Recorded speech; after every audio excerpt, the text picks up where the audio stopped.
Welcome to the Deep Dive. You're here because you want to get informed, fast, and thoroughly. Today, we are plunging into travel to China. Yeah, we've got some really great firsthand accounts here. Blog posts, actually, from a Dublin couple and another traveler. They went around 2017. Right, and these aren't like official guides. These are real people sharing what it was really like for them. Mm-hmm. So think of this as your shortcut to understanding the China travel experience. Exactly. And our mission today is basically to pull out the key stuff, the practical tips, maybe some surprises to give you a solid picture, whether you're like actually planning a trip or just curious. Perfect. What's great about these sources is, they're personal. You get the real ground level view, not just the tourist board stuff. Mm-hmm. And it's interesting to see where their experiences line up and, where they differ a bit, too. Okay, let's dig in. First things first. Yeah. When should people actually go? And what are the absolute, day one practicalities they need to know? Okay, so timing-wise, spring and autumn. That comes up consistently as the best bet. Pleasant weather. Right. One traveler specifically mentioned March and April 2017 were, really ideal, temperate, good for being outdoors. And air quality. I know that can be a thing, especially in big cities. Yeah, good point. One source mentioned Beijing specifically and noted air pollution can be a concern. So spring and autumn, usually better air quality too, makes those seasons even more appealing. Definitely. Nobody wants smog in their vacation photos. Oh! Okay, crucial step 2. Actually getting in. Visas. What's the deal? This is super important. You cannot get a visa on arrival. Both sources were really clear on this. You absolutely must get your visa sorted out well before you travel. Right. And one traveler even pointed out you need a detailed itinerary for the application, like return flights, hotel bookings, the whole thing for the embassy. Wow, okay. So not exactly a spur-of-the-moment destination then. Needs planning. Definitely requires some upfront organization, yeah. Got it. What about safety? Always a big question when traveling. How did China feel to these travelers? Generally, the feeling was that China is very safe. Low crime rates, relatively speaking. Okay, that's reassuring. But, and this is a big, but both strongly recommended getting comprehensive travel insurance, just in case. As one put it, it pays to be prepared. Standard advice, but always worth repeating. Okay, let's talk about the elephant in the room for many travelers. The language barrier.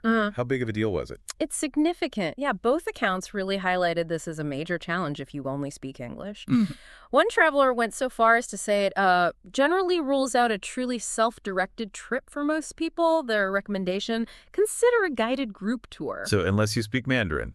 Pretty much. Yeah. You might find some English in the big tourist spots, but venture off that path and it gets tough quickly. Okay, so a guided tour might be the smoother option for many. Good insight. What about money? What's the currency? It's the yuan, sometimes abbreviated CNY. One source initially called it Huan, which is easy to mishear, I guess. But yeah, just to be clear for everyone listening, it's yuan. That's the only currency you'll use there, so you'll need to exchange your money. Got it. Yuan. Okay, so you've landed. You've got your yuan. Yeah. How do you actually get around this huge country? Right, and this is actually a real positive. Both sources were really impressed with China's transportation network. Efficient and surprisingly cheap. Oh, really? Like what? Buses, trains, especially the high-speed rail. Apparently, it's fantastic for covering long distances quickly and doesn't break the bank. Nice. And within cities like Beijing and Shanghai, the subway systems are great too. Very convenient. Efficient and affordable travel is always good news. Yeah. Any quirks or things to watch out for with transport? A couple of things, yeah. In Beijing and Shanghai subways, expect your bags to be X-rayed. Yeah. Every single time you enter a station. Okay. Standard security then. Seems like it.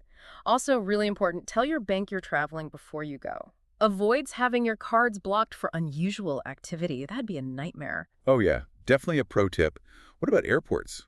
Can be stressful anywhere. For sure. The advice here is allow extra time, like extra time. 3 hours before international flights, at least 2 for domestic. Why so much? They just mentioned airports can be really crowded, chaotic sometimes, and processes can take longer. So build in that buffer. Avoid the stress. Makes sense. Any other transport tips? Taxis? Driving? Taxis are apparently pretty cheap and easy to find. Big plus. But, and this is key, you need your destination written down in Chinese characters. Because the drivers likely won't speak English. Exactly. And for anyone dreaming of a road trip, forget it. Self-driving isn't allowed for tourists. Plus, the roads were described as potentially chaotic anyway. Okay, so public transport and taxis with written addresses seem like the way to go. Right, let's shift gears. Culture, people, etiquette. Hmm. What did the travelers observe? Well, a really nice recurring theme was the friendliness of the people. Both sources mentioned this specifically. That's lovely to hear. Yeah, one traveler was even surprised how many locals wanted photos with Westerners. Apparently, there were comments about good white teeth, which is, an interesting little cultural observation. Ah, okay.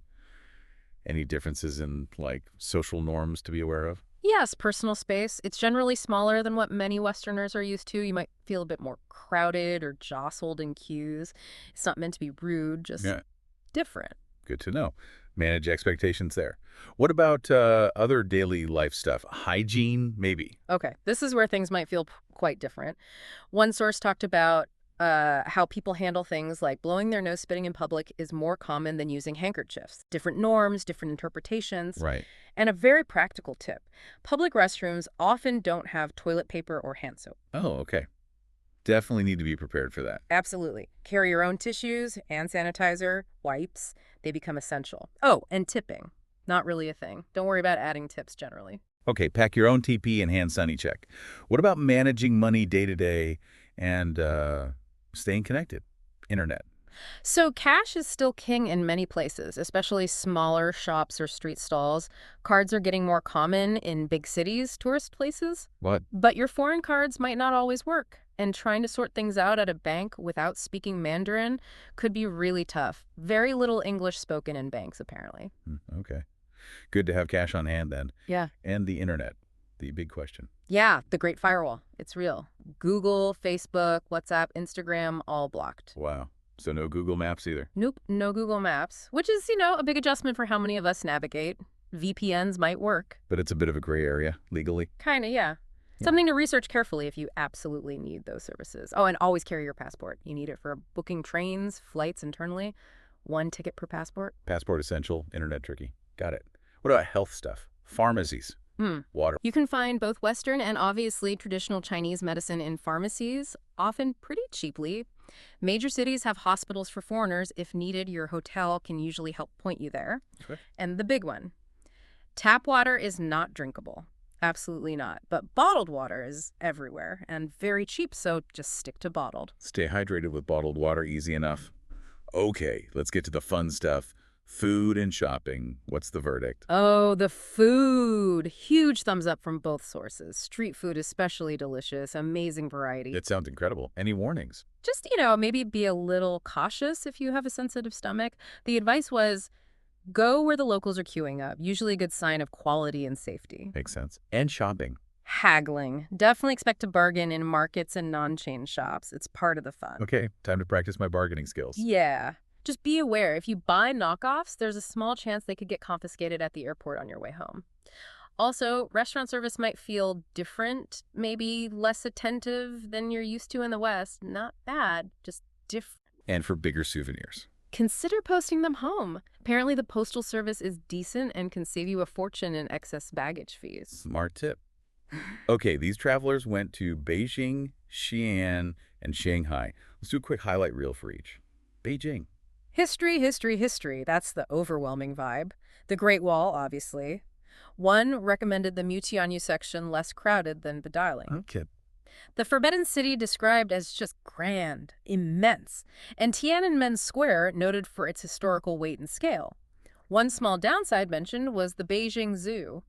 The traveler felt animal care standards weren't quite what they were used to. Okay, so mainly awe-inspiring history in Beijing. What about Xi'an? 2 words, Terracotta Warriors. Both sources said this was an absolute definite must-see, just spectacular, mind-blowing scale and uniqueness. Wow. Anything else in Xi'an? Yeah, the ancient city wall is really well preserved. You can cycle on top, apparently, which sounds cool.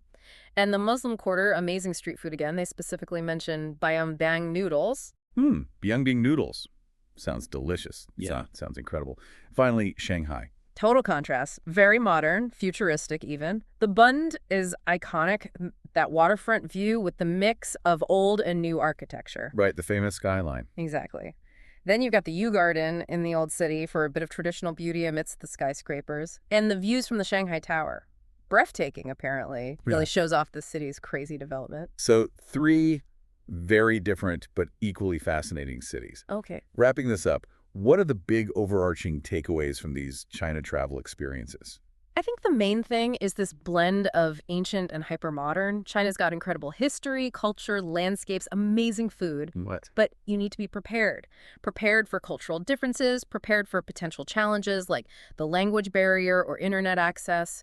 Go with an open mind, a sense of adventure. That seems key. Embrace the differences, basically. Exactly. And remember, this is a huge, complex country, second biggest economy, geographically diverse, geologically active, but generally safe for travelers. Just, be aware, be smart. So it takes some planning, some adaptability. Yeah. But it sounds like an incredibly rewarding trip. If you had to pick just 2 absolute must-sees from these accounts. Oh, easy.